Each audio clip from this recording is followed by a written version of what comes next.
Assalamu alaikum wa rahmatullah, j'espère que vous allez bien. Lorsqu'une personne perd son travail pour X raisons, qu'il échoue à son examen de fin d'année, qu'il apprend le décès d'un proche ou qu'il perd une chose auquel il tenait, quelle est la première réaction de cette personne en général?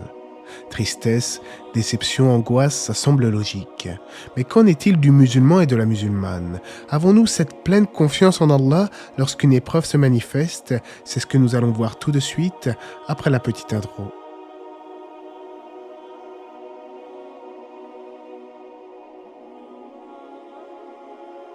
Avant toute chose, il est bon de mentionner que ce que l'on considère comme un mal dans notre vie ne l'est pas forcément.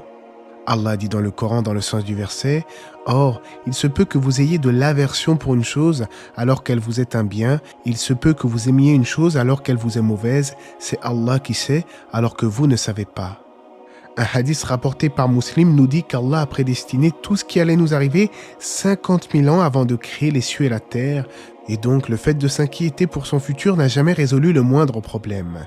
Le véritable croyant sait qu'il y a une sagesse derrière toute chose qui lui arrive dans sa vie. Il se peut que cette épreuve qui te touche soit une porte ouverte vers quelque chose de meilleur alors que tu ne le soupçonnais même pas.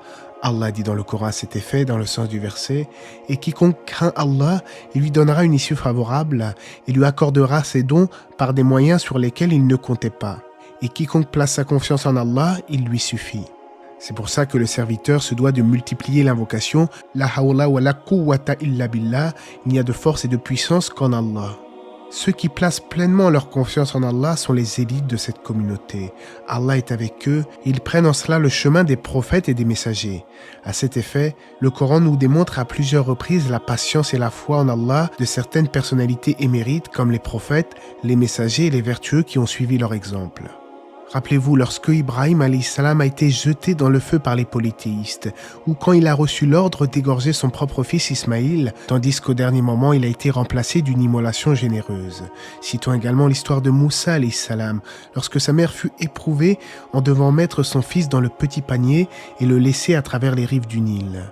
Cela évidemment avant qu'il ne soit recueilli par la famille de Pharaon. Sans oublier les récits de Yarkoub, Younous, Youssouf, Ayoub, etc., etc.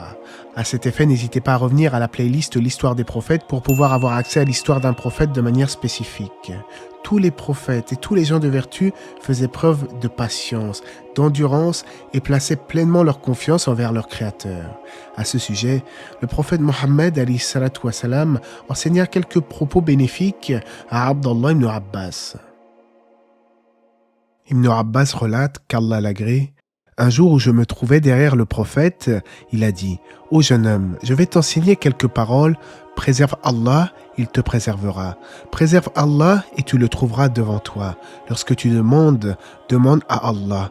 Lorsque tu sollicites de l'aide, sollicite celle d'Allah. Sache que si toute la communauté se réunissait pour t'apporter un bénéfice, elle ne pourrait le faire que pour une chose qu'Allah a décrétée pour toi. Et si elle se liguait pour te nuire, elle ne pourrait y parvenir que pour une chose qu'Allah a décrétée en ta défaveur. La plume est levée et les pages ont séché. » Et dans une autre version du hadith, « Préserve Allah et tu le trouveras devant toi. Souviens-toi d'Allah dans l'aisance et il se souviendra de toi dans la difficulté. Sache que ce qui t'a manqué ne devait pas t'atteindre et ce qui t'a atteint ne devait pas te manquer. Sache aussi que la victoire vient avec la patience, que la délivrance suit l'affliction et que la facilité vient après la difficulté. » Ces belles recommandations du prophète alayhi salatu wassalam constituent le mode d'emploi pour parvenir à atteindre le tawakkul, c'est-à-dire la pleine confiance en Allah. Le hadith commence par la formulation « Préserve Allah ».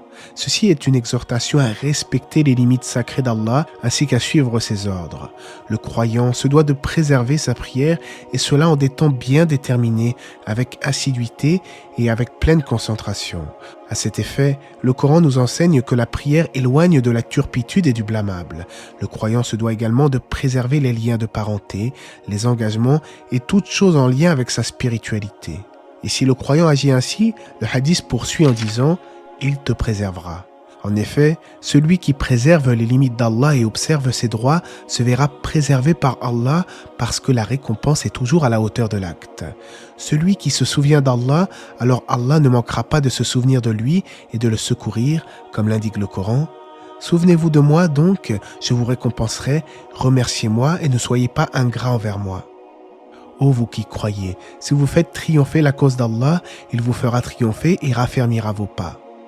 Quand Allah préserve son serviteur, cela induit la préservation en ce bas monde et ainsi Allah veille à ses intérêts, à préserver son corps, sa santé, ses biens et même sa famille.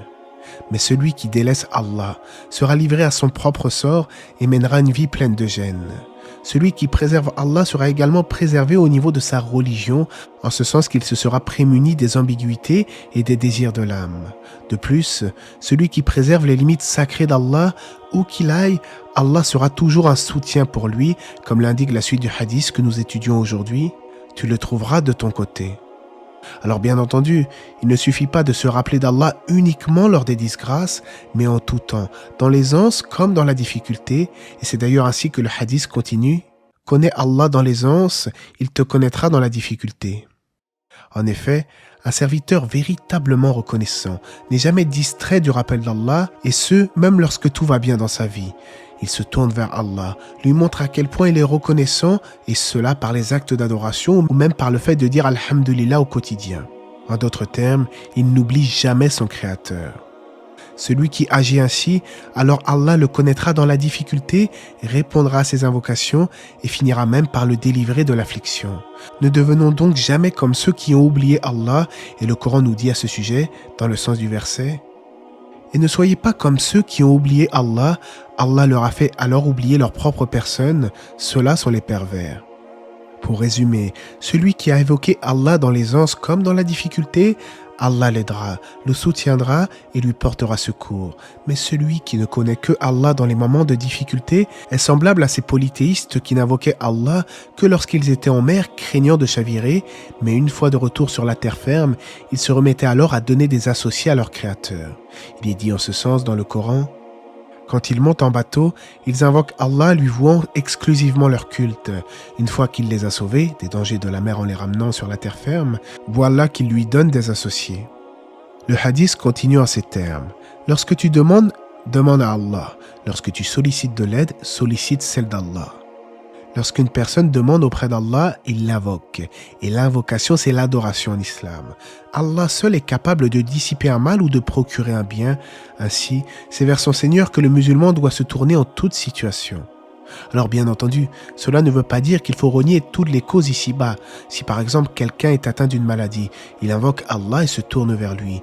Mais cela ne l'empêche pas également, en parallèle, de prendre un traitement ou des médicaments. En réalité, Allah aime qu'on le sollicite, qu'on se tourne vers lui en cas de besoin et qu'on lui adresse des invocations avec insistance, car quoi qu'il arrive, sache qu'il te répondra d'une manière ou d'une autre. Puis le hadith de poursuivre: sache que si toute la communauté se réunissait pour t'accorder un bénéfice, elle ne pourrait le faire que pour une chose qu'Allah a décrétée pour toi. Et si elle se liguait pour te nuire, elle ne pourrait y parvenir que pour une chose qu'Allah a décrétée en ta défaveur, la plume est levée et les pages ont séché. En effet, si tu vois des personnes t'apporter un bien ou au contraire qu'elles cherchent à te nuire, rien de ce qui ne t'arrive est le fruit du hasard aveugle. Tout est déterminé depuis des temps immémoriaux par ton Créateur, car la plume est levée et les pages ont séché. Allah dit dans le Coran, traduction rapprochée: nul malheur n'atteint la terre ni vos personnes qui ne soit enregistré dans un livre avant que nous ne l'ayons créé, et cela est certes facile à Allah.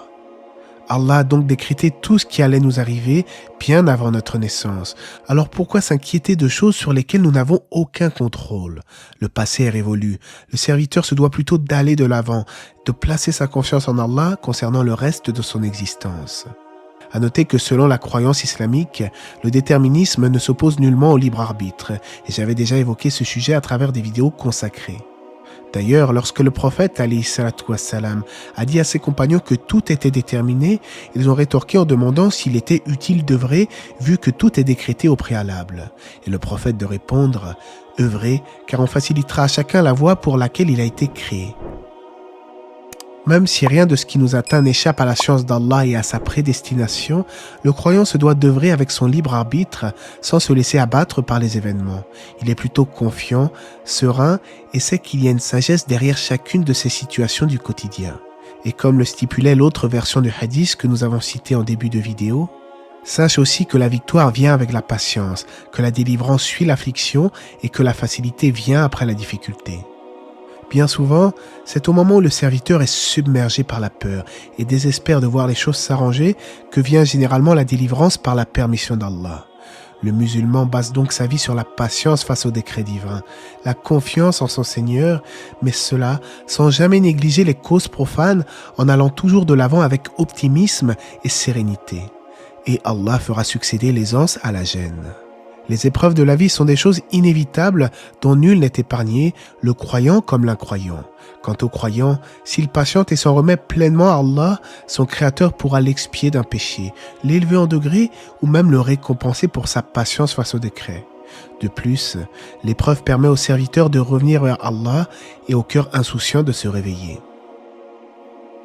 Finalement, nous avons vu dans cette vidéo que quoi qu'il arrive, la patience et la confiance en Allah sont les meilleurs moyens d'atteindre la piété et de se rapprocher de lui. De surcroît, cela est un remède face à toute situation gênante que rencontre le croyant durant sa vie. Une vie courte et éphémère d'ailleurs, alors au lieu de se rendre malade, bienheureux est celui qui relativise et s'en remet totalement à Allah. Et Allah sait mieux ce qu'il en est. J'espère que cela vous aura été profitable, que la paix et les bénédictions d'Allah soient sur le prophète, sa famille et ses compagnons.